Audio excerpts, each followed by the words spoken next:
Բարև ձեզ։ Բարև ձեզ։ Շնորհակալ եմ, որ այստեղ եք, պարոն Հովհաննիսյան։ Շնորհակալ եմ հրավերի համար։ Նախընտրական շրջանում քննարկելու շատ հարցեր կլինեն եւ մեր զրույցը սկսենք Աննա Հակոբյանի հնարավոր հայցերի մասին հայտարարություններից ձեզ եւ անկախ դիտորդ կազմակերպությանը վերաբերող։ Դուք ինչպես եք գնահատում այս հայտարարությունները եւ ես մեզ դիտողներին հիշեցնեմ, որ անկախ դիտորդը դիմել է վարչական դատարան դեռ ապրիլի 22-ին, որի համար հիմք են հանդիսացել Իմ քայլը հիմնադրամի կողմից իրականացվող բարեգործական միջոցառումները, նշվել է, որ եթե դատարանը բավարարի դիմումը, ապա հիմնադրամին սպառնում է մինչև 6 միլիոն դրամ տուգանք։ Ես մեջբերեմ անկախ դիտորդի ավելի վաղ արված հայտարարությունը նաև հանրահայտ փաստ է, որ Իմ քայլը հիմնադրամի անվանումն ասոցացվում է քաղաքացիական պայմանագիր կուսակցության հետ եւ ըստ այդմ հիմնադրամի կողմից ընտրությունների նշանակումից ի վեր իրականացվող միջոցառումներն առնվազն վարչական վարույթի առարկա պիտի դառնան։ Պարոն Հովհաննիսյան, պարզվեց այս փաստը այդքան էլ հանրահայտ չէ, որովհետև դրա մասին տեղյակ չէր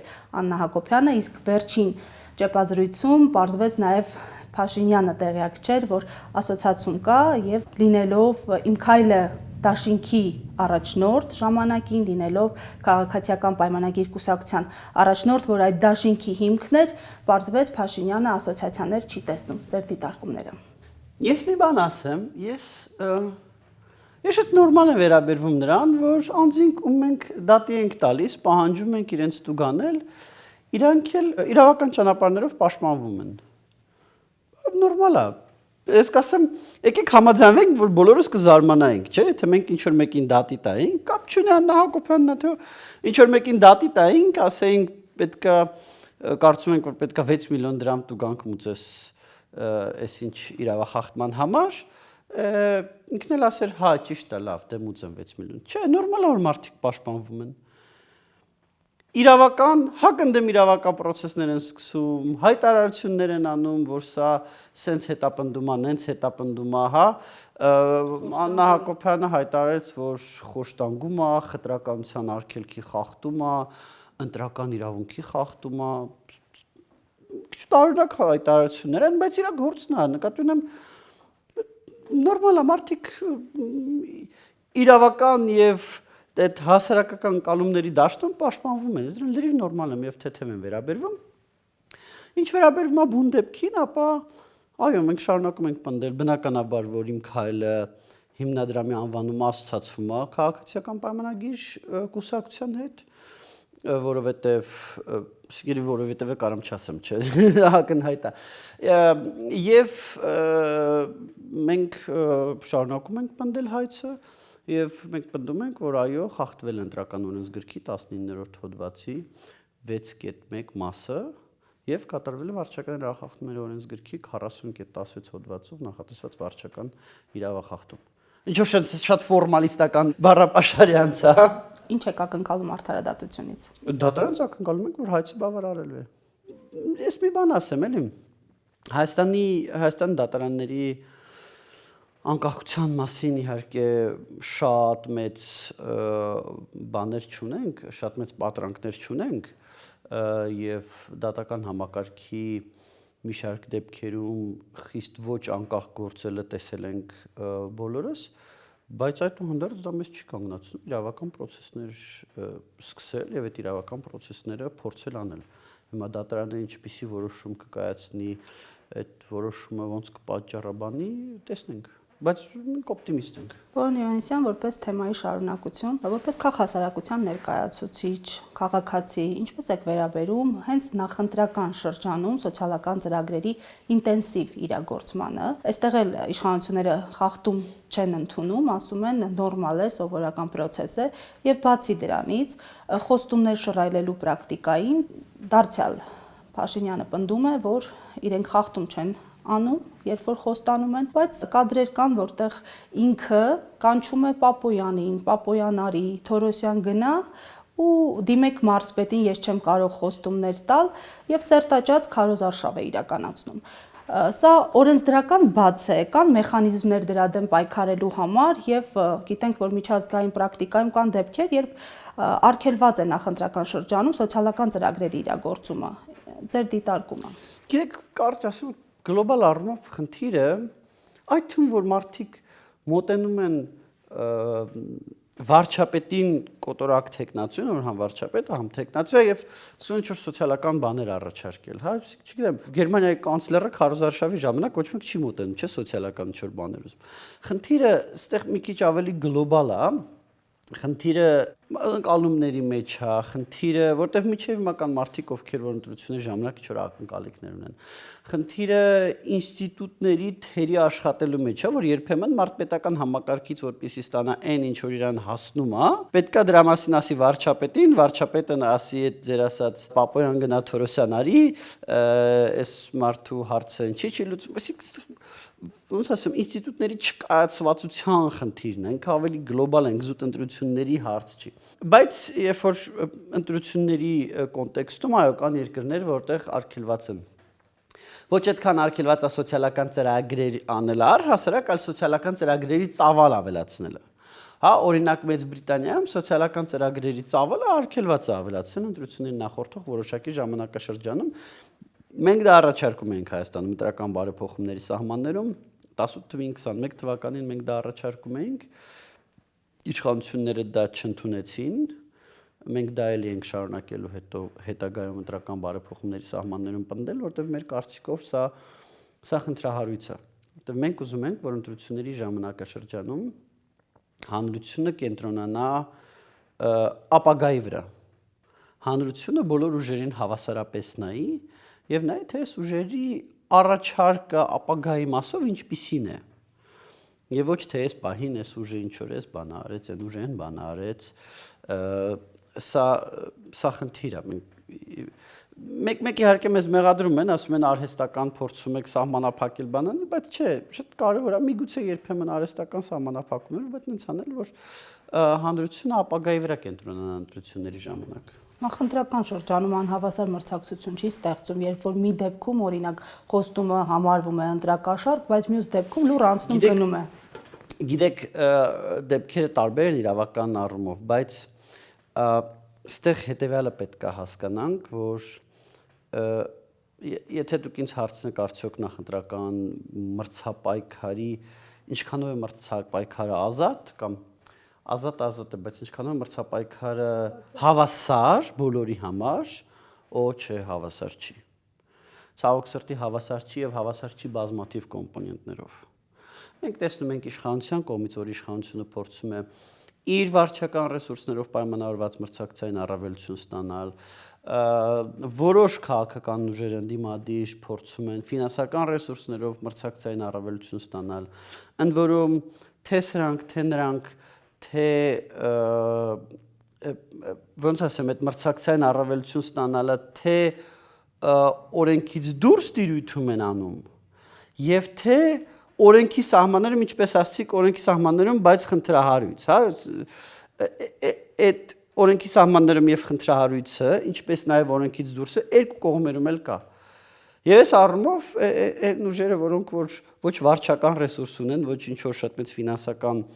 ապօրինի ռեսուրսներ ունեն, հեսա կասեմ ապօրինի ասելով ինչ նկատի ունեմ,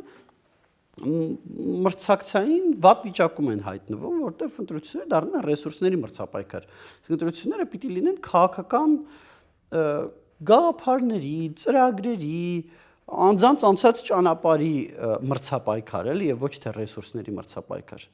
Այդ իրոք խնդիր է։ Մի դեպքում իշխանությունների դեպքում դա ակնհայտ է լայվ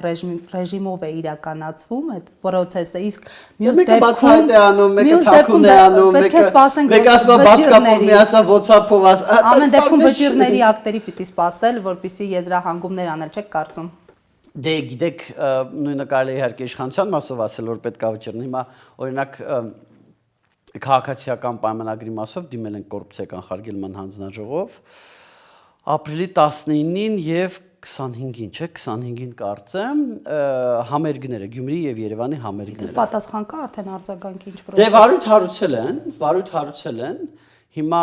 վարույթ հարուցել են, քաղաքացիական պայմանագրից բացատրություններ են ուզել, տեսնենք ոնց կգնա, բայց հիմա այդ դեպքում էլ նույն ձև կարող ենք ասել, պիտի սպասենք վճռի կամ վերջնական որոշման։ Իհարկե, բայց ամեն դեպքում գոնե մենք որպես դիտորդ կարող ենք մեր նախնական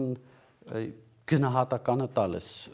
երևույթներին, հա, մենք ասում ենք, այո, թե վճիռը չկա, բայց մենք ասում ենք, մեր կարծիքը այն է, որ դա ապօրինի է։ Նույնը նաև մյուս մասով, մենք տեսնում ենք, մենք դիտորդություն ենք անում, մենք դիտորդության սահմաններում հավաքում ենք ինֆորմացիա, այդ ինֆորմացիայի սահմաններում անում ենք եզրակացություններ, տեղեկացնում ենք հանրությանը, ընդ որում մենք ունենք նույնիսկ գրադացիա ենք արել ինֆորմացիայի արժանահավատության, հա, եւ նաեւ ին բառապաշարում որ նայեք, երեք կատեգորիա կա, մեկը դա օրինակ ունենք ահազանգ կամ ունենք տեղեկություն, մյուսը դա ունենք արժանահավատ ահազանգ կամ արժանահավատ տեղեկություն եւ մյուսը արդեն ունենք փաստ կամ իրողություն արդեն որպես այսպես կոչված statement of fact, հա, կախված արժանահավատությունից մենք համապատասխան կատեգորիա ենք տալիս ինֆորմացիային։ Այդ ցանցակում որ տեղում է հայտնվել հիբրիդային գործակալների դեմ պայքարը ըստ ձեզ իշխանությունների համար եւ հաշվի առնելով, որ բոլորս հասկանում ենք, որ միայն շահերի համընկնելու դեպքում են դրսից աջակցում, գործողություններ ձեռնարկում, պետք է նաև ակնկալել, որ այլ հարթակներ կփորձեն այստեղ իրենց շահերը պաշտպանել։ Հիմա գիտենք, որ հիբրիդային գործակալների անվան տակ բոլորը այսպես դիտարկում են Ռուսաստանին, այդպես է ստացվում։ Բայց գիտենք, որ նաև Ադրբեջանն ու Թուրքիան անմասն չեն մնա այս ընտրություններից, օրինակ, եւ բացառում եք արդյոք, որ Հայաստանում կան արևմտյան գործակալներ, որոնց դեմ եւս պետք է պայքարել։ Գիտեք, այստեղ մենք պետք է տարանջատենք եկեք արձանագրենք, որ ցանկացած երկրում երբ որ ընտրություններ են լինում, այդ երկրի հետ քիչ թե շատ կապ ունեցող բոլոր երկրներն էլ ունեն այդ ընտրությունների հետ կապված նախապատվություններ։ Այդ բարձա, չէ։ Հիմա երբ որ Հունգարիայում ընտրություններ էին լինում, Հայաստանում շատ շատերս այդ Հունգարիա ընտրությունների հետ կապված նախապատվություններ ունեինք, չէ։ Դա նորմալ է։ Ուրիշ հարց է, թե այդ նախապատվությունները ինչի հիման վրա են, թե այդ նախապատվությունները ինչ արժեքներ ունեն տակը, եւ եթե մենք այդ նախապատվությունների իմպլեմենտացիայի համար, մենք մեզանից ոչ մեկ իհարկե Հունգարիայի ընտրություններին չի միջամտել, որևիցե տեսանկյունից չի խառնվել, բայց ամեն դեպքում, հա, զուտ տեսականորեն եթե քննարկենք, ինչ նպատակ ենք հետապնդում։ Այստեղ նպատակը շատ կարևոր է։ Հիմա օրինակ խոսում ենք Եվրամիության եւ Ռուսաստանի մասին։ Այսինքն ամեն երկիր ուզում է շրջապատված լինի իր նման ռեժիմներով։ Դա բնական ցանկություն է։ Առհասարակ ցանկացած ուզում է շրջապատված լինի իր նման մարդկանցով, չէ։ Հիմա օրինակի համար տեսականորեն, հա, բարեխիղճ ոստիկանը կուզի ապրել մի շենքում, որտեղ բոլորը հանցագործ են։ Իհարկե չի ուզի, կամ հանցագործը կուզի ապրել մի շենքում, որտեղ բոլորը բարեխիղճ ոստիկաններ են։ Իհարկե չի ուզի։ Նկատեմ դա նորմալ ցանկություն է, եւ Ռուսաստանը ուզում է շրջապատված լինել ոչ ժողովրդավարական ռեժիմներով, Եվրամիությունը ուզում է շրջապատված լինել ժողովրդավարական ռեժիմներով։ Էս մի բան, եւ Ռուսաստանի գործողությունները գերակշռապես պայմանավորված են այս ցանկությամբ, Եվրամիության գործողությունները պայմանավորված են այն ցանկությամբ։ Եվ երկրորդը այդ իհարկե նա, որ Ռուսաստանը մի քիչ ծանր է տանում, որ Հայաստանը Ռուսաստանից տենց անկախեցման ուղղությամբ ինչ որ բաներ անում, բայց ես դա ազնվությամբ կդասեի երկրորդ հորիզոնականում։ Առաջին հորիզոնականում է նա, որ Ռուսաստանը չի ուզում, որ մենք ժողովրդավարություն ունենք, Եվրամիությունը ուզում է այդին վերոնշյալ շատ պարզ պատճառով, էլի։ Դրանք ընկալումներ չեն ավելի շատ եւ ոչ թե փաստեր, օրինակ, կան փաստեր, որոնք մեզ թույլ կտան այդ դատողություններին գալ հենց փաստահենք ճանապարհով։ Իհարկե կան։ Իհարկե, եթե խոսում ենք օրինակ Ռուսաստանի միջամտության մասին, նախ կան մի շարք Ռուսաստանի պաշտոնյաների հայտարարություններ, ես կասեի միամիտ հայտարարություններ, կան մի շարք իրողություններ, որոնք որ մենք տեսնում ենք,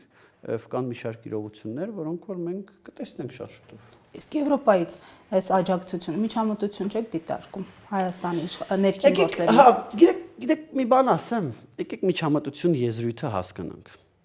Ենթադրենք ես դիտորդը մտրական տեղամասում տեսնում եմ, որ ինչ-որ մեկը փորձում է լցոնում անել, գնում ձեռը բռնում եմ։ Այդ միջամտությունն է։ Տեսականորեն, այո։ Արդյոք այդ միջամտությունը ինչ-որ մեկի օգտին էր եւ ինչ-որ մեկինի վնաս։ Այո, ի վնաս էր նրա, որ փորձում էր լցոնում անել, ի օգուտ էր մնացած բոլոր ուժերի, որոնց քվեների կշիռը պակասելու էր այդ լցոնման արդյունքում։ Ստացվեց, որ ես դիտորդս միջամտեցի ինչ-որ մի ուժի կողմ եւ ինչ-որ կամ ինչ-որ ուժերի կողմ եւ ինչ-որ ուժի դեմ, չէ՞։ Բայց արդյոք դրա մեջ ինչ-որ խնդրահարույց բան կար, իհարկե ոչ։ Հիմա դրա համար ինձ թվում է, որ երբ որ մենք ասում ենք միջամտություն, մենք կհասկանանք այդ միջամտությունը խնդրահարույց միջամտություն է, թե այդ միջամտությունը նորմալ միջամտություն է։ Հիմա երբ որ արևմուտքը փող էր տալիս, որպեսզի Հայաստանի ընտրական տեղամասերում տեսախցիկներ դրվեն, որ ավելի վերահսկելի լինի, հասարակությունը ավելի շատ վստահի ընտրությունների process-ին, խախտումները կանխվեն եւ այլն։ Այդ միջամտություններ թե միջամտություն չէր։ Տեսականորեն միջամտություն էր, որտեվ առանց այդ տեսախցիկների կարող են ինչ-որ խախտումներ լինեին, տեսախցիկներով չեղան, այսինքն ընտրությունների արդյունքի վրա նաև միգուցե ինչ-որ ազդեցություն ունեցավ, բայց արդյոք դրա մեջ ինչ-որ վատ բան կա, արդյոք ինչ-որ մեկ դասի այ Եվրոմիությունը ինչ վատն է, որ փող տվեցիր կամերաների համար տեսախցիկների, իհարկե ոչ։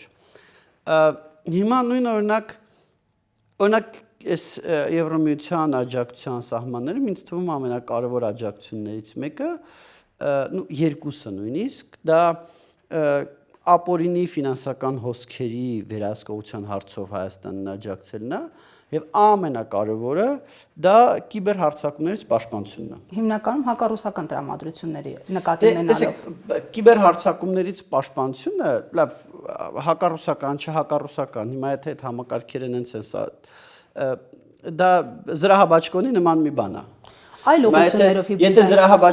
Եթե Եվրոմիությունը մեր կիբերհամակարգերին զրահաբաճկոն են տալիս,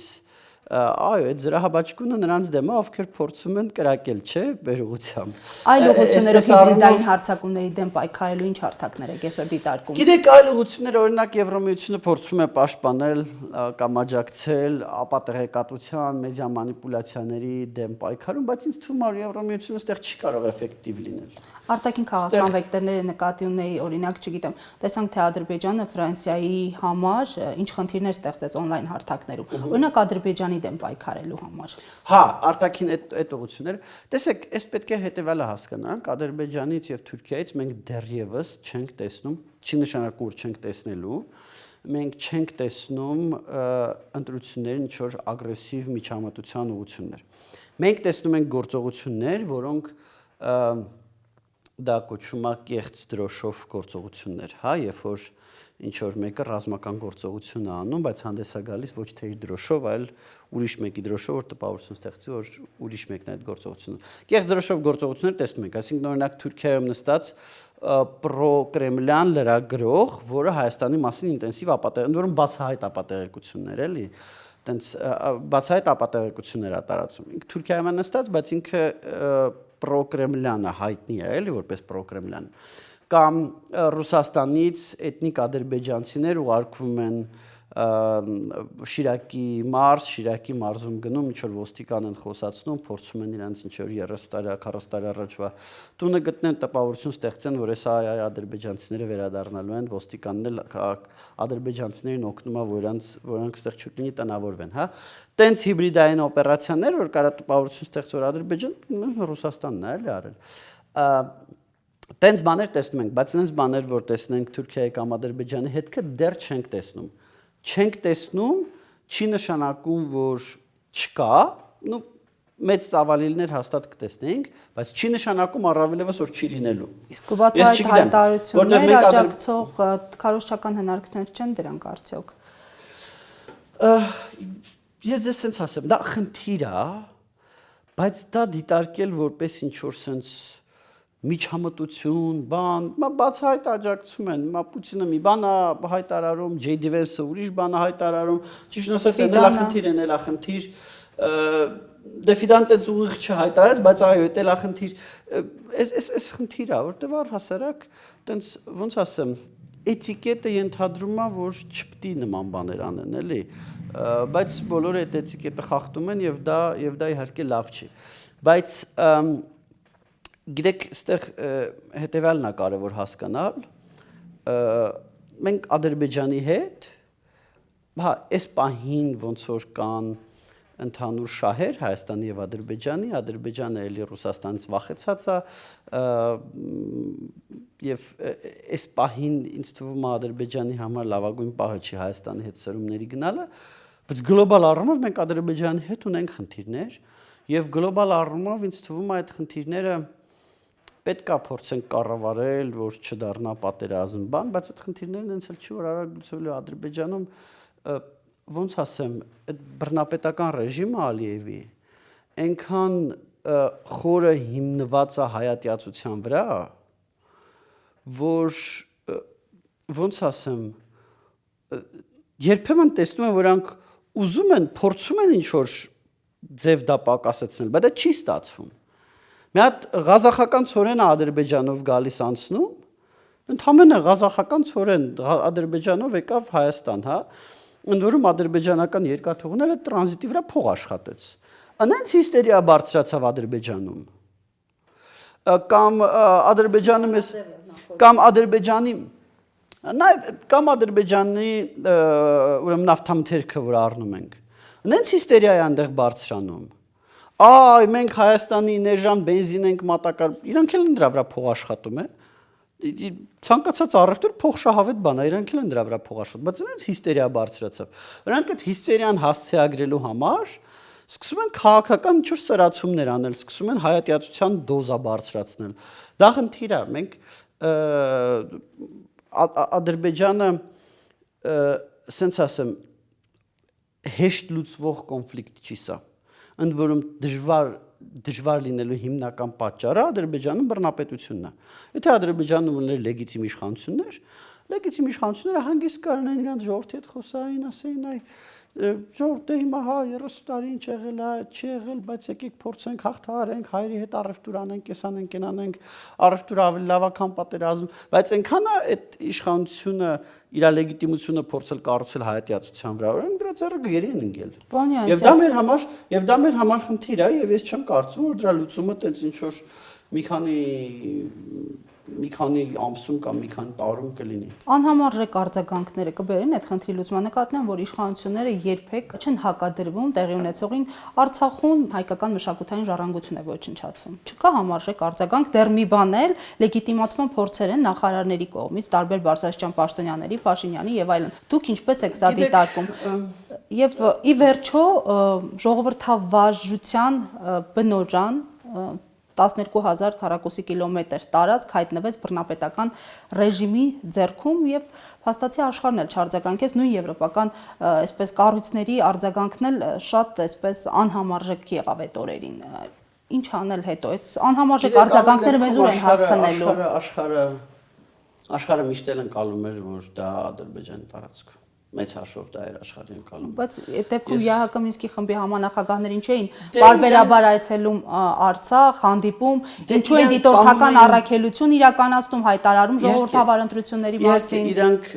ժողովրդավար ընտրությունների մասին իրանք տենց չեն հայտարարում, մենք ենք հայտարարում։ Չէ, նաև եղավ միջազգային տեսեք, կային հայտարարություններ, որոնք հայամետ էին, կային հայտարարություններ, որոնք ադրբեջանամետ էին, կային հայտարարություններ, որոնք համսենց էին, համնենց էին։ Բայց մեծ հաշվով գիտեք մենք այդ կոնֆլիկտին իրոք շատ միակողմանի ենք դեմ։ Ինձ էլ եմ էլի ասում, ես մինչև 20 թիվը ես էլ էի գնում տարբեր տեղեր եւ բացատրում ինչի մենք պետք է աղդամը շարունակենք օկուպացրած պահել։ Երկար-բարակ միջազգային հարթակներում հիմնավորում էի, փորձում էի որպես քաղաքասարակություն իմ փայ մասնակցություն ունենամ դրան։ Հիմնավորում էի, թե ինչի մենք պետք է աղդամը օկուպացրած պահենք։ Խոսքը լրիվ տարածքի մասին է, իմաստավորի հայկական բոլոր տարածքների։ Նկատի ունեմ մենք շատ առումով պետք է վերանայենք շատ բաներ, որոնք որ արել ենք ու հասկանանք արդյոք առհասարակ ճիշտ ենք դա անում, թե ոչ։ Բայց հայկական մշակութային ժառանգություն է ոչնչացվում այսօր։ Ո՞ր թողնեք քաղաքական այս հարցերը։ Ինձ ճիշտ հասկացեք։ Ես ամեն դեպքում մի կազմակերպության ղեկավար եմ, չէ, համարժեք, բայց ես մի կազմակերպության ղեկավար եմ, որը միջազգային հարթակներում այդ բոլոր հարցերը բարձրացնում է եւ ես նկատի ունեմ այդ առումով ճիշտ է, այդ առումով էլ եմ երբեմն մեղադրանքներ իմ հասցեն լինում, բայց ինձ թվում է, որ մեր կազմակերպության չափ ոչ մեկ օրինակ միջազգային հարթակներում չի խոսում Ադրբեջանի բռնապետական ռեժիմի կամ այդ բռնապետականության արդյունքում տեղի ունեցող հազարումի բաներից, սկսած ռազմական հանցագործություններից վերջացրած ուրեմն մշակութային ժառանգության ոչնչացմամբ։ Դե եթե մեծ հաջողություններ, մեծ արձագանքներ լինեին, դա կերևար։ Ցավոք չկա Ադրբեջանը, որովհետև շատ էֆեկտիվ տանում այն գիծը, մեծ հաշվով Ադրբեջանը ասած, գիտեք, ուղիղ դա չեն ասում, բայց դա է նկատի ունենում։ Ասում են հայերը 30 տարի մեր երկրի էական մասը օկուպացրած են պահել, մեր ռեակցիան, որ կա, այդ հելը մի բան էլ քիչ է։ Իրանց ասածը սա է, մենք հակազդում ենք այդ ասածին, փորձում ենք հակազդել այդ ասածին։ Բայց իրանց այդ հակազդածը նայում ես, տենց քիչ թե շատ ուտվում է միջազգային հանրության։ Միջազգային որևէ պայմանագրով արձանագրենք էլի ինչ։ Երբեք այդ տարածքները չեն եղել ադրբեջանական որևէ պայմանագրով։ Հիմա իրենք ասում են, մեր միջազգային հարթակներում մեր լռությունը ավելի չի նպաստում է ձեր ասած քարոզչությանը։ Դե չէ, Ալմատիով եղել են, հետո Հայաստանն էլ վերահաստատեց, որ այդ տարածքները Ադրբեջանի մաս են, նաև 2022 չէ թվականի Պրահայում։ Նենց որ մեծ հաշվով ոչ մեկ առանձնապես կասկածի տակ չի դնում, չեր էլ դնում։ Եթե չդնեին, էլի ես չեմ ուզում հիմա վեճի բանավեճի վերածել։ Չդնեին չէին խոսի ինքնորոշման իրավունքի մասին, այնտեղ ընտրությունները չէին ողջունի, չէին հանդիպի Արցախի հանրապետության նախագահների հետ եւ այսպես այդքանը չէին ողջունում։ Ես հիշում եմ մենք Արցախում դիտորդություն էինք անում։ Միջազգային դիտորդական կառույցներ են եղել, Ֆրանկ Էնգելն է այնտեղ եղել եւ խոսել է ժողովրդավար ընտրությունների մասին։ Եղել են, նորից եմ ասում, եղել են կան շատ մարդիկ, որոնք որ իրոք հայամետ մոտեցումներ ունեին, բայց այդ մարդիկ, որ նայես այդ մարդկանց կշիռը, որ նայես ի վերջո պետությունների մոտեցումների վրա դա ոնց էր ազդում, եւ պետությունները քարտեզները, որոնք որ տպում էին, ոնց էին տպում, ցախ երկրները որ կան, ցախ երկրների տպած քարտեզներում այդ տարածքը որ երկրի տարածք էր։ Ամեն դեպքում բանակցությունները շարունակվում էին։ Հա, բանակցությունները ճիշտ հասկացեք, ես շատ կարոտում եմ Արցախը։ Ես շատ բնականաբար երանի եմ տալիս այն վիճակին, որ կար այն ժամանակ, ասելով որ բայց այդ վիճակը պարզ էր, որ այլևս անվերջ չէր կարող տևել։ Հիմա հետին թվով որ նայում ենք, պարզ էր, որ անվերջ չէր կարող տևել։ Բայց լուծումն էլ չպիտի լիներ ըստ երևույթին։ Այո, մենք կարող ենք շատ ավելի լավ լուծումներ ունենալ։ Մենք կարող ենք ունենալ լուծումներ, որոնց արդյունքում Արցախում հիմա հայեր կապրեին։ Այս լուծումներ մենք կարող ենք ունենալ, մենք այդ շանսը բաց ենք թողել։ Մենք այդ շանսը տարբեր դրվագներով, տարբեր ձևերով բաց ենք թողել։ Երբ որ բոլոր եւ սա բայց գիտեք սա չեմ ուզում ինչ որ մեկին առանձնացնեմ։ Սա մի ընկալեք, որ ես հիմա ինչ որ մի ուժի մեղադրում եմ, ինչ որ մի ուժի արդարացում եմ, բացարձակ։ Բայց երբ որ տարբեր ուժեր այդ պահին գործող իշխանություններին նորից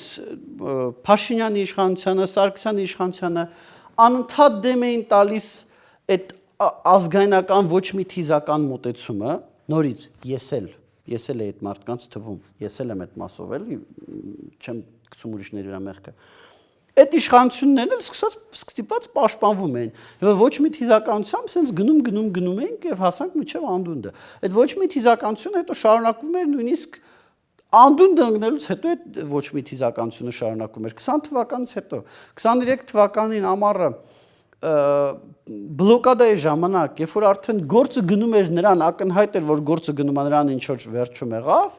Ադրբեջանի հետ բանակցությունների ինչ որ շանսեր կար, եւ Ղարաբաղի իշխանությունները Ռուսաստանի դրդմամբ ամենձև հրաժարվում էին այդ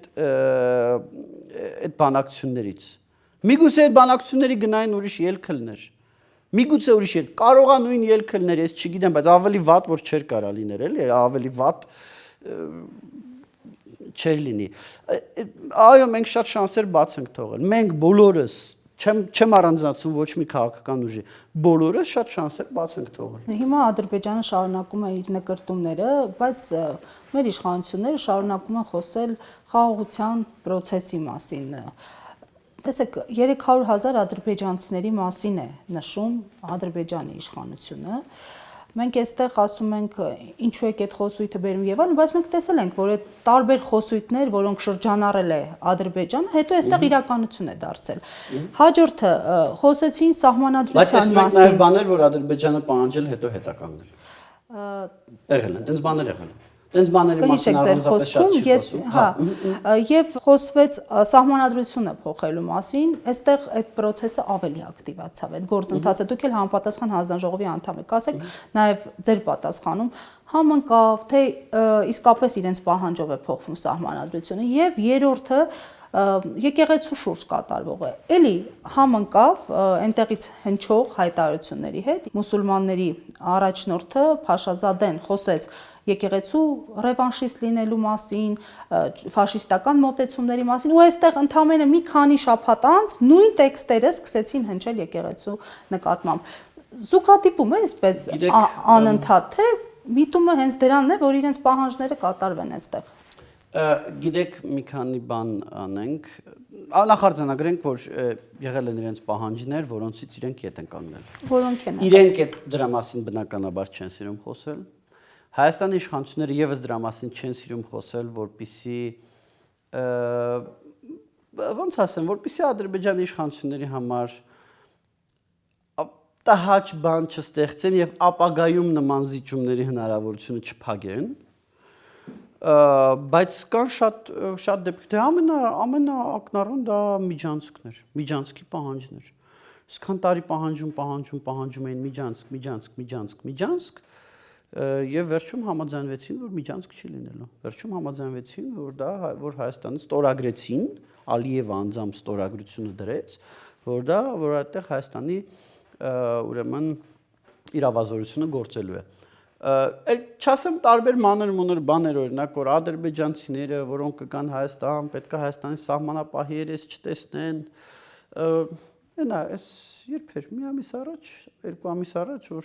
ադրբեջանցիների խումբ եկավ սահմանային անցակետում, Հայաստանի սահմանապահները անձնագրերը ստուգեցին, անձնագրերի մեջ պեչատը դրեցին, անցան առաջ եւ ոչ մի սարսափելի բան չեղավ։ Իրենք թրիփը շարունակում են կոչել միջանցք։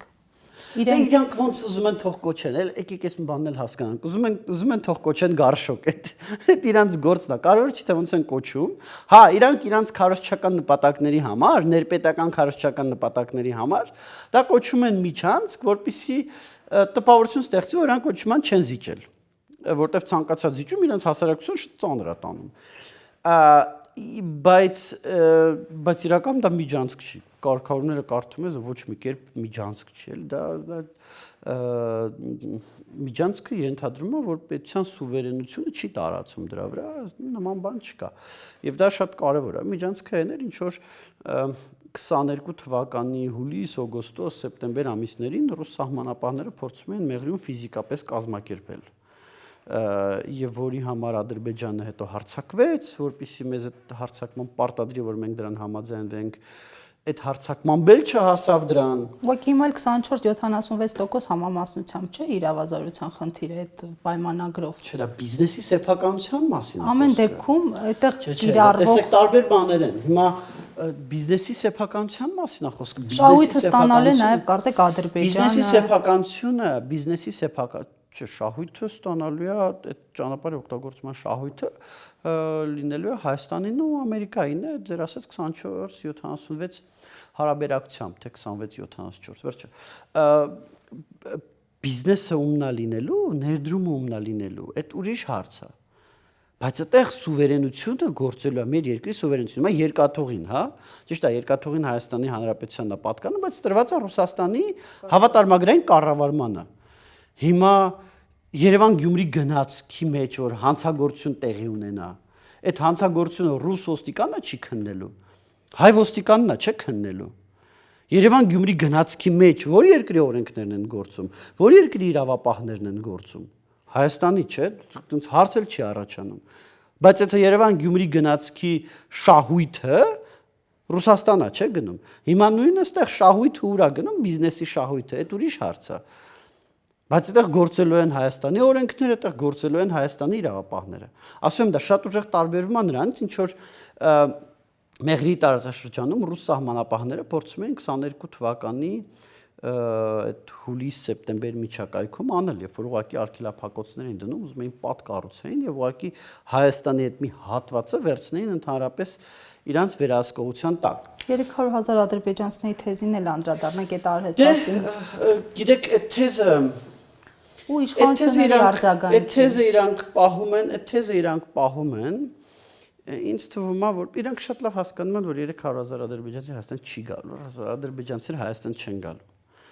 Տեսանելի ապագայում դա բան չի էլի։ Ցավոք սրտի նաև հայեր Ադրբեջան չեն գնալու։ բայց իրանք այդ թեզը թեժ են պահում մի քանի բանի համար, մեկը դա Հայաստանի ընտրությունների, ոչ միայն ընտրություն, առհասարակ Հայաստանում տենց մի քիչ բզբզալու համար, Հայաստան բզբզալու թեմա է, մի հատ այնտեղ հայտարարում է, սա Հայաստանի քաղաքական դաշտը սկսում է դա քննարկել։ Եվ այդ իմիջիալ շատ վատ է։ Այդ շատ վատ է, որ Ադրբեջանը ունի գործիք, այդպիսի գործիք են նաև ռազմագերիները, այդպիսի մի քանի ուրիշ գործիք էլ ունի, կարողանում է գործիքներով Ալիևը իր կաբինետում հեռախոսը վերցնի եւ Հայաստանի քաղաքական դաշտի մի քանի օրվա քննարկումների վրա ազդի։ Բայց դա նաև պաշտոնական ինֆորմացիայի վստահության պակաս չի Հայաստանի Հանրության կողմից, որովհետեւ տեսել ենք հաղթելու ենք, չի լինելու եղել է։ Իհարկե, դա շատ բանի արդյունք, հա։ Ես ուղղակի արձանագրում եմ, որ շատ վատ է,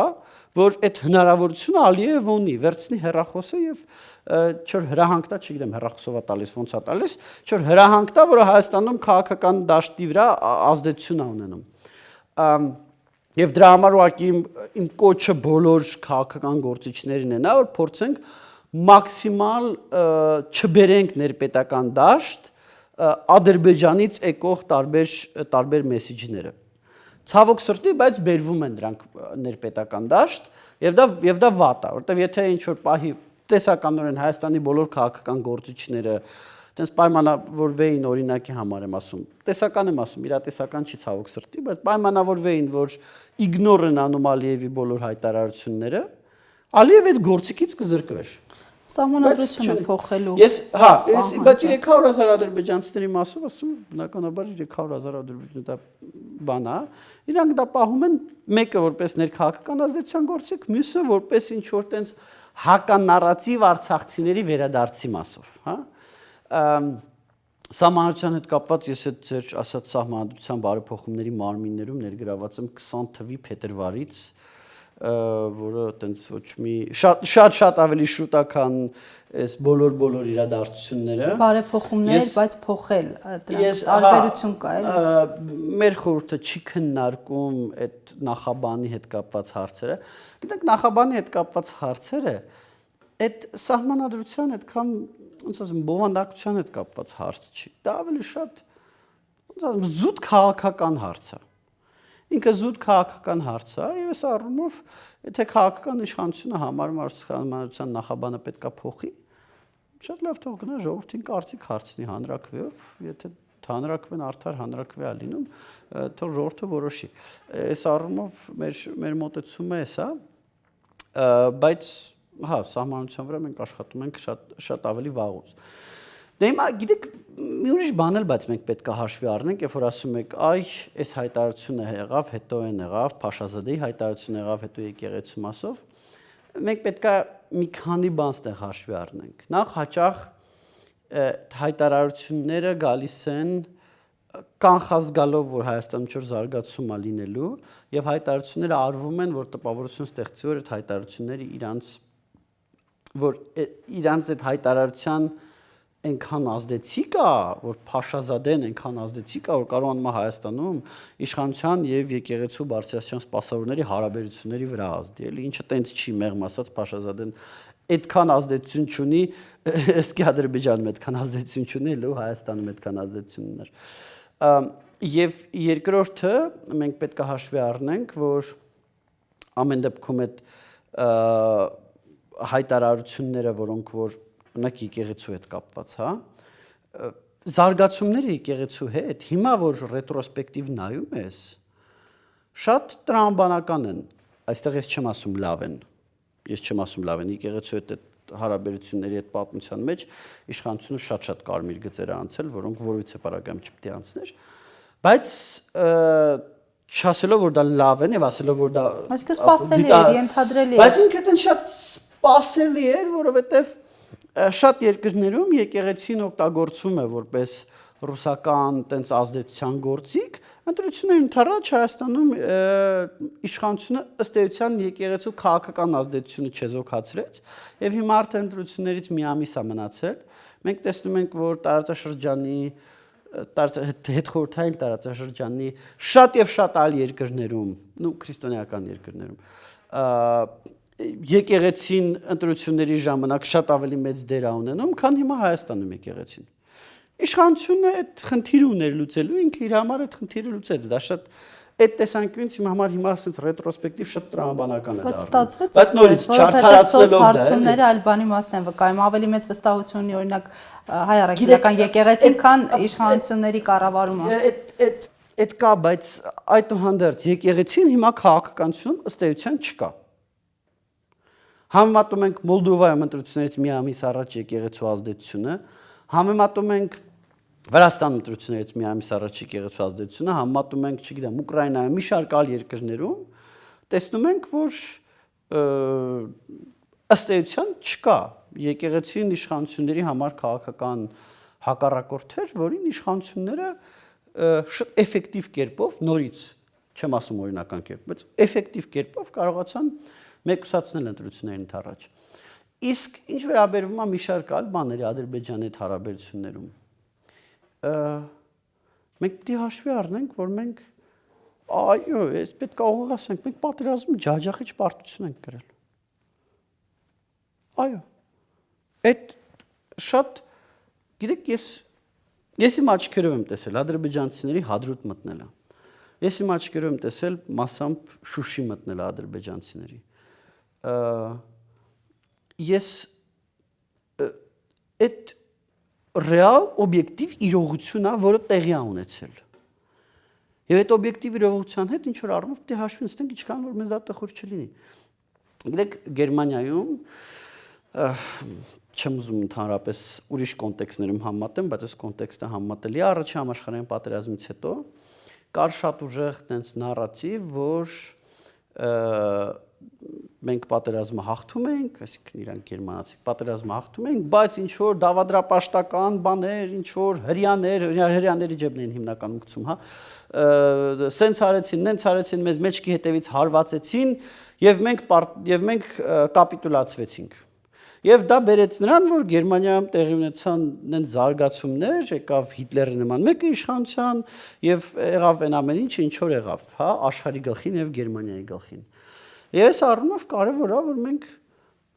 ազնվությամբ արձանագրենք, որ այո, մենք պատերազմում պարտվել ենք եւ պետք չի այստեղ շատ դավադրապաշտական տեսություններ գցել։ Այո, այս ինչը մեզ գցել է, այո, այն ինչը կարող է վատ հրամանատար է եղել, այո, այս ինչը կարող է վատ դաշնակից է եղել,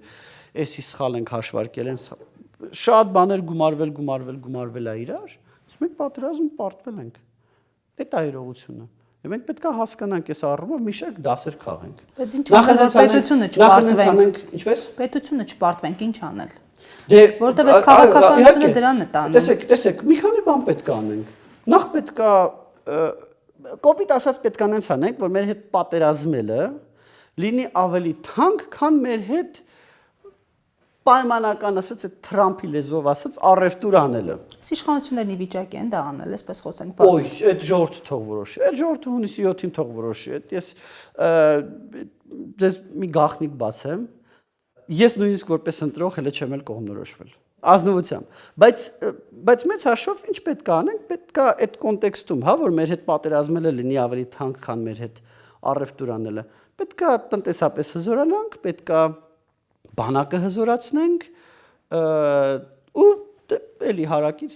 լիքը բաներ անենք։ Պետությունը գլոբալ առումով ինչ պետք է անենք, պետք է պետությունը հզորացնենք եւ հույսը չդնենք ինչ որ ֆիդայական ընկալումների վրա։ Էսա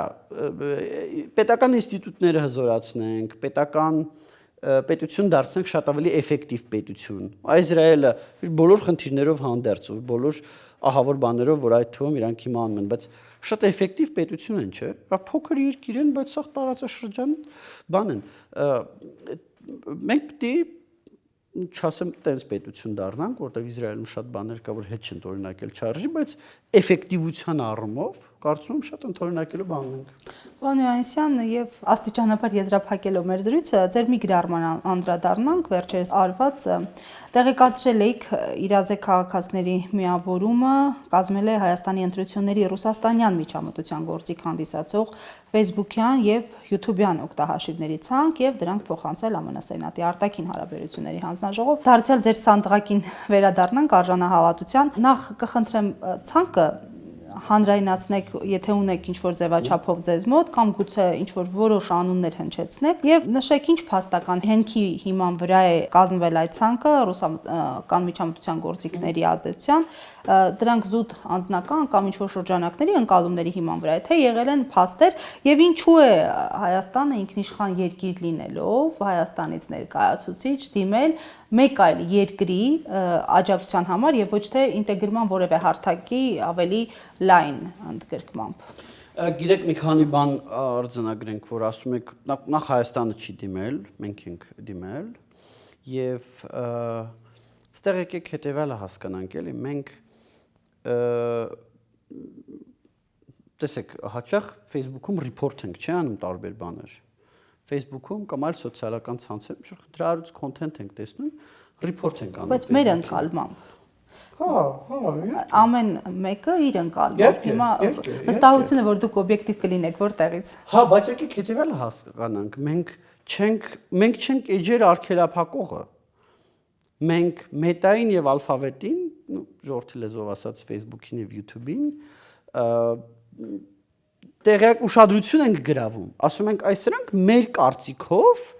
այսպիսի խնդրահարույց գործունեություն են իրականացնում։ Դուրս մի անգամից ասեմ, որ ասացիք ինչ որ օրինակ բերեք, ոչ մի օրինակ չեմ հիշի, որովհետև բոլորը տենց ինչ որ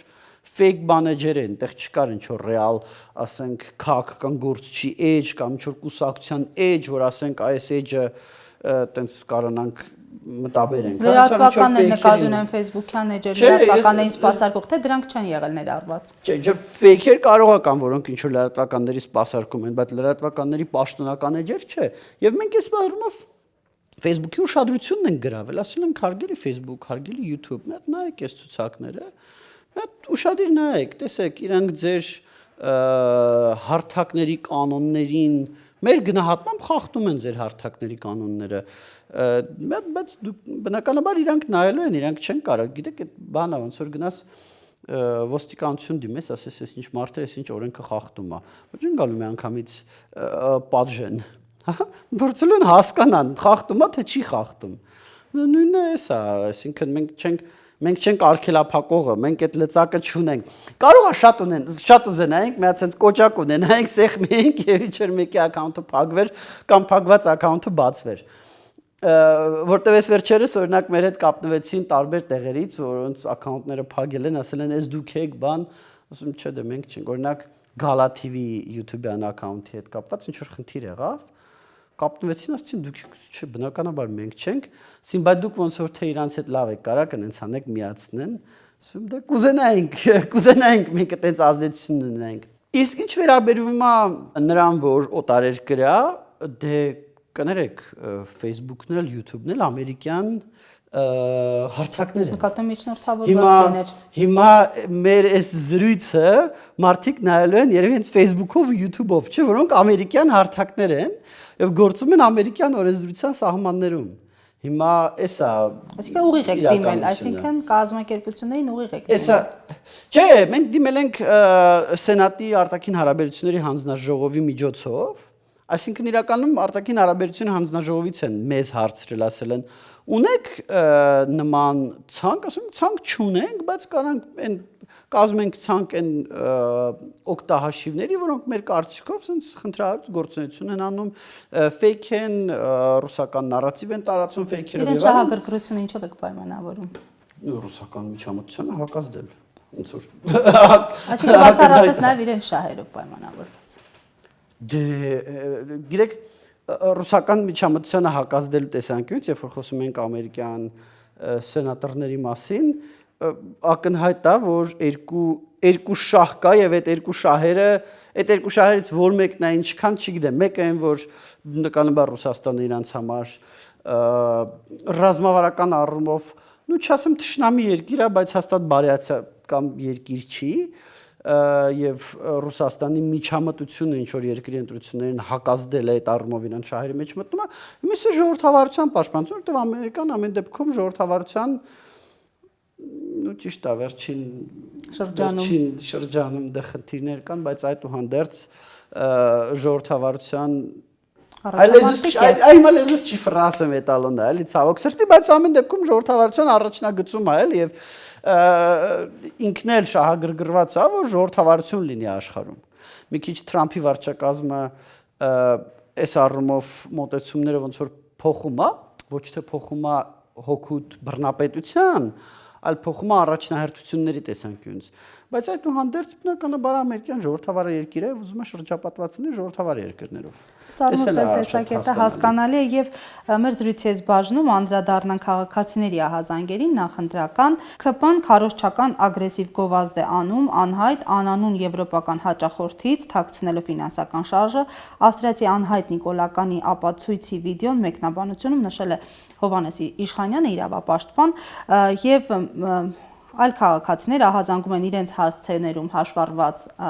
անծանոթ անձանց մասին, սկրինշոթեր են տեղադրում, փաստորեն Հայաստանում նոր Հայաստանում էլ դրա պակասը չկա եւ դարձյալ ահազանգ Հովհաննես Իշխանյանը այն մարդը չէր, որ մեզ մեղադրում էր Բրիտանիայից փող վերցրած լինելու մեջ, բայց պարզվեց, որ երբ որ մեղադրում էր հենց դրա մասին էլ է ուզում ինքը Բրիտանիայից փող վերցրել էր, իսկ մենք ոչ։ Որտեղից էր վերցրել։ Բրիտանական կառավարությունից նախկինում դրամաշնոր ա ունեցել։ Դրամաշնորի մասին չի խոսքը, ինքը այսպես է ասել, ձևակերպում է իր կառույցի, ես ներկայացնեմ 2018 թվականին արտահոսած փաստաթղթերի համաձայն, բաց տուգող Սուտ AM-ը, որը FIPI նախորդն է, հավաքագրված է եղել բրիտանական հատուկ ծառայությունների կողմից, իսկ արտահոսքից ընդամենը մի քանի շաբաթ առաջ այն վերանվանվել է եւ շարունակել է ազատ գործել։ Այս համակարգված այս խնդիրների, այս ահազանգերին կցանկանայի անդրադառնալ, մանավանդ որ վերջինը անձամբ նաև ձեզ է վերաբերում։ Դրամաշնոր ստանալը եւ հավաքագրված լինելը կարծեք այլ այսպես սահմանումներ են։ Բրիտանիայի շպիոն այդ բաններ, չէ, 20-ականներին, 30-ականներին էր ընդունված բոլորին Ֆրանսիայի եւ Բրիտանիայի շպիոնները հովանել ինձ թվում էր դա անցել էր 20-ականների նկատի ունեմ 1920-ականներին չէ դե այս մեղադրանքների իհարկե հավաքագրված լինել բան այդ իհարկե լուրջ չի մենք այն ժամանակ նույնիսկ Բրիտանիայի կառավարությունից դրա երբ որ սկսեցին մեղադրել Բրիտանիայից մի ցենտ անգամ ստացած չկայինք։ Վերջի տարիներն ունեցել ենք դրամաշներ, գնումների ծրագրի հետ կապված, գնումների ոլորտի թափանցիկ, միջազգային բավական շատ հաջողություններ գրանցեցինք այդ ծրագրով, գնումների ոլորտի թափանցիկացման համար։ Բայց այն ժամանակ ոչ մի ցենտ Բրիտանիայից ստացած ցենտ չէ, իրանց մոտ պենիա չէ, ոչ մի պենի ստացած չկայինք Բրիտանիայից եւ այդ հավաքագրված լինելը կներեք նախ այդ ինչ որ ինքը ցույց է տալիս այդ ինչ որ արտահոսած այդտեղ գրված չէ, ինչ որ մեկը հավաքագրված է։ Այդտեղ ուրիշ բան է գրված։ Երկրորդը դա ընդհանրապես ինչ որ անանուն բան է։ Հիմա ուզում եք թուղթ հրապարակեմ, որտեղ գրված է, որ չգիտեմ, ինչ որ Պետրոս Պետրոսյանը բան, տենց հավաքագրված է Մոզամբիկի ծառայությունների կողմից, որպեսզի, չգիտեմ, բռնաբարություններով զբաղվի։ Դե բան չէ, էլի դա տենց լուրջ չի։ Նորից լուրջ չի մի մարդու կողմից, ով որ ինքը Բրիտանիայից փող էր ստանում, ինքը Բրիտանիայից փող ստանում։ Դե հա։ Եթե ստացել է, ես տեղյակ չեմ, էլի։ Դե եւ բայց վերադառնալով բանին, իհարկե ընտրությունների հետ կապված բազմաթիվ խնդիրներ կան։ Այդ թվում ԿՊ-ի հետ կապված բազմաթիվ խնդիրներ կան։ Եվ այդ թվում մենք օրինակ ինչ ենք ասում եւ ձեր եթերն էլ եւս մեկ անգամ օգտագործեմ, որ մենք հորդորում ենք քաղաքացիներին, որ մեզ ներկայացնեն այդ տեղեկությունները, ապացուցողական նշանակության տեղեկությունների համար մենք մինչև $500,000 դրամի պարգևավճար կտանք այդ տեղեկությունները հաղորդողներին, բնականաբար անձանց գաղտնիությունը երաշխավորում ենք եւ միջև հիմա կան շատ բացահայտումներ, որոնք որ մեր կարել ենք, այդ բացահայտումներով կան դատված մարդիկ, բայց միջև հիմա ոչ մեկ չգիտի, թե այդ բացահայտումների հիմքում ընկած օրինակ ձայնագրությունը ով է կատարել։ Նենց որ մենք մեր աղբյուրների գաղտնիությունը այս ուղղակի եթերն եմ օգտագործում, որ ձեր լսարանին էլ դա բան անեմ։ Եվ մեր համար տարբերություն չկա, թե որ կուսակցության մասին դա կլինի, որևիցե կուսակցության կողմից։ ԿՊ-ի մասով այո, մենք տարբեր տեսակի տեղեկություններ ունենք, նորից այդ հանրահավաքների համերգների մասով մենք արդեն դիմել ենք, իմ քայլը հիմնադրամի մասով մենք արդեն դիմել ենք, որոշ բաներ ուսումնասիրում ենք։ Ես պիտի ասեմ, որ ցավոք սրտի մենք տեսնում ենք նաև բազմաթիվ կեղծահազանգեր, ընդ որում նորից կեղծահազանգեր բոլոր կողմերից։ Ու այդ կեղծահազանգերի նպատակները տարբեր են, սկսած հանրությանը մոլորեցնելուց վերջացրած դիտորդներին ծանրաբեռնելով։ Օրինակ եղել է, որ մենք մի ամբողջ օր ծախսենք մի ահազանգի ստուգման վրա, որը պարզվեց ամբողջությամբ մտածածին էր, ամբողջությամբ հորինված, այսինքն տենց դեպքեր են լինում, բայց այդ չի նշանակում, որ մենք պետք է ահազանգերը իգնոր անենք, մի քիչ դժվար է, տենց կոնկրետ ալգորիթմ չկա, որով պետք է անենք, բայց ամեն դեպքում տենց դեպքեր են լինում, ահազանգերին պիտի զգուշությամբ վերաբերվենք, ահազանգերը պետք է տարբեր աղբյուրներից ստուգենք, պետք է անկախ աղբյուրներից ստուգենք, նկատի ունեմ իրարից անկախ աղբյուրներից, որ վստահ լինենք, որ տարբեր տեղից նույն ահազանգը գալիս է, էլի։ Եվ դա բնականաբար միշտ չի, որ ստացվում է։ Տեղեկություն կա, օրինակ եկել է հիմա նույնիսկ ասեմ, որտեղի հետ կապված, Գերմանիայում Հայաստան դեսպանության հետ կապված։ Հիմա չեն կարողանում երկրորդ աղբյուրից ստուգել։ Չեն կարողանում երկրորդ աղբյուրից ստուգենք։ Մեզ մոտ էքսկլյուզիվ բացահայտում կանեք, ինչի մասին է խոսքը։ Դե որ դեսպանատունը ինչ որ խնդրահարույց բաներ անում ընտրությունների հետ կապված, եկեք էլի ձեր եթերը օգտագործեմ, հարգելի քաղաքացիներ, եթե դրա հետ կապված ինչ որ բան ունեք, Գերմանիայում բնակվող հայրենակիցներ, հայտնեք մեզ կամ հրապարակեք, մենք դա տեսնենք, որ հասկանանք, դա ուրիշ քաղաքացիները հաստատում են, որ տենց բան կա թե չէ։ Բայց ես չեմ ասի ինչ, որտեղ որ ասեմ ինչ, կարող է ինչ որ քաղաքացիներ զուտ հաստատելու համար նույն բանը կրկնեն։ Դրա համար ինչ ենք մենք անում, մենք չենք ասում ինչ տեղեկություն է, երկրորդ աղբյուրից ոնց ես ճշտում, հա։ Չես ասում ինչ տեղեկություն է, տեսնում ես երկրորդ մարդը քեզ ինչ է պատում։ Եթե պատմածի ինչ որ հանգուցային դետալներ համընկնում են, ուրեմն նույնն է։ Եթե պատմա ուրիշ բան, ուրեմն չէ, դա ուրիշ բան է, էլի։ Պարոն Հովհաննիսյան, հաշվի առնելով, որ ընտրությունները շատ մոտ են,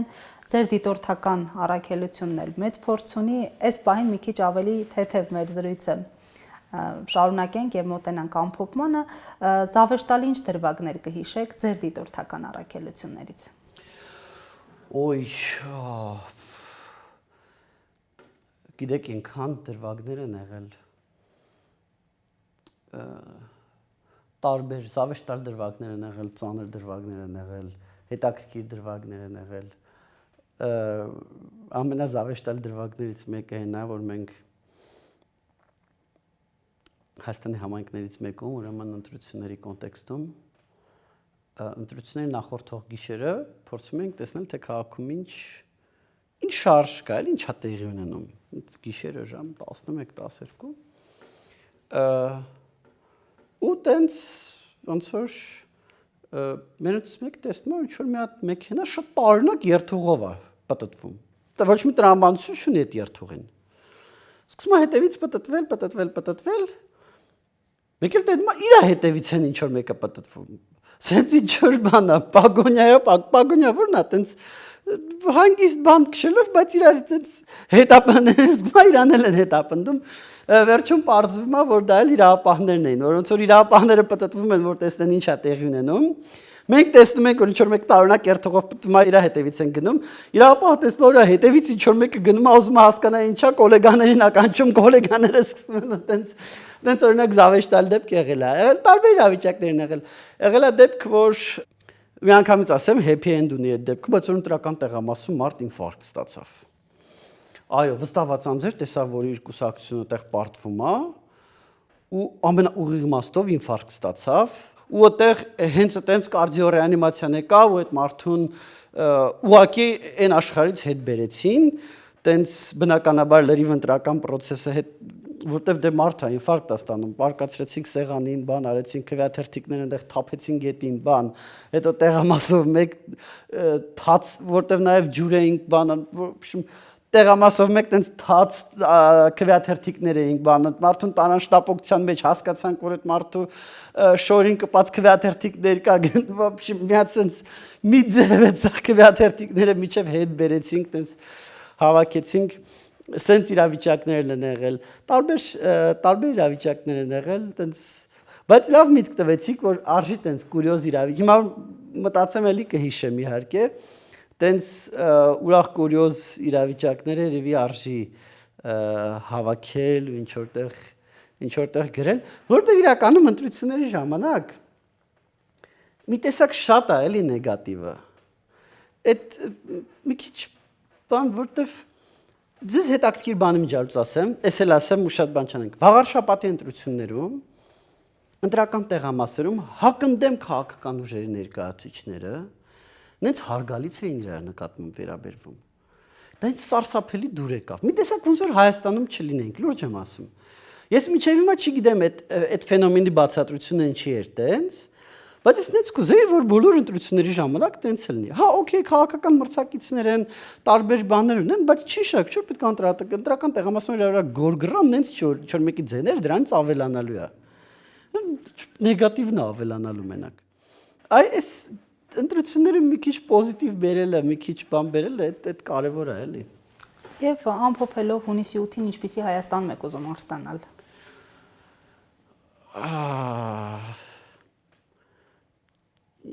Հունիսի 8-ին ուզում եմ արտանալ այնպիսի Հայաստան, որտեղ կարողանամ նորմալ քնեմ եւ քունս առնեմ,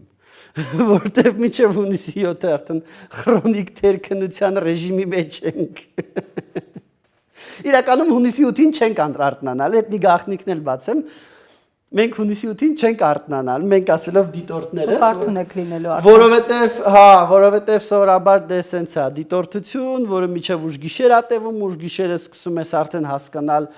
արդեն ամփոփ տվյալները, տեղեկանքերը արդեն դիտորդության տարբեր թևերից, տարբեր երկարաժամկետ, կարճաժամկետ, չգիտեմ, ընտրատարածքային դիտորդները, սաղ գալիս են, արդեն սաղ տեղեկությունները ստանում ես, սկսում ես ամփոփել, գնահատական տալ, բնականաբար դա կոլեկտիվ գործ է, տենց այդ գործը շարունակվում արդեն առավոտվա կողմ, որ արդեն մտքերը վերջնական են, սկսում ենք մտքերը թղթին հանձնել, որ արդեն ցերեկը լինի հայտարարությունը եւ ասուլիսը։ Նենց որ մենք հունիսի 8-ին չենք արտանալու։ Իսկ ընտրությունից հետո ինչպիսի Հայաստան եք երազում ունենալ։